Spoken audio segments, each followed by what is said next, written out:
Usap-usapan ngayon sa internet or sa iba't ibang social media platform ang pag-host nga ni Alden Richards ngayon sa Miss Universe Philippines 2024. Marami kasing hindi nagkagusto dito. Narito nga ang buong detalye, alamin natin.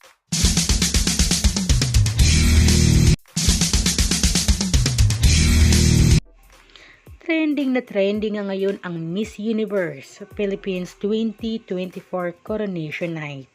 At syempre, isa na nga dito ang nag-iisang Alden Richards sa naging host sa Miss Universe Coronation na ito sa Philippines. At syempre kasama nga niya ang Miss Universe na si Arboni.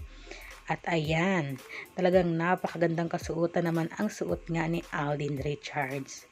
And by the way guys, ang nanalo pala na Miss Universe Philippines 2024 ay walang iba kundi si Miss Bulacan. Ayan, si Chelsea Manalo nga po ang nanalo sa Miss Universe Philippines. Siya ay taga Bulacan. At talagang marami ang hindi nag-expect sa pagkapanalo nga ni Chelsea dito. At syempre, ginalingan naman din niya. Ayan, napakaganda ni Chelsea. Siya po yung nanalo guys ng Miss Universe Philippines 2024. Mayroon din mga dismayado kasi nga ang gusto nila ay yung sa mga Quezon Province, Iloilo, or yung mga lugar na gusto nila. Pero ito nga ay panalo ng judges, si Chelsea Manalo from Bulacan. At guys, balik tayo sa pag-host nga ni Alden Richards sa Miss Universe Philippines 2024 Coronation Night ay marami nga. Meron pa lang.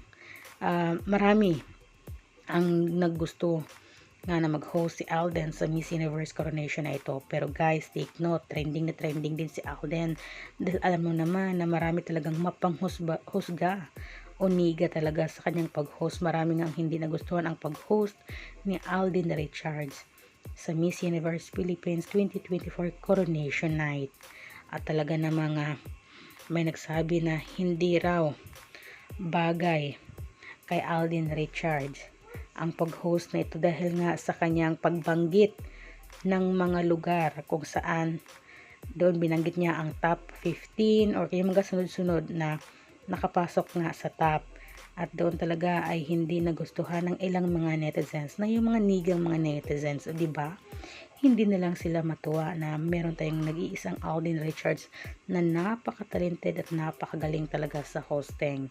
Pero hindi natin mapi-place ang lahat dahil talagang merong mga niga. Kaya huwag na nating pansinin. O, ayan guys, ang latest update patungkol kay Alden Richards.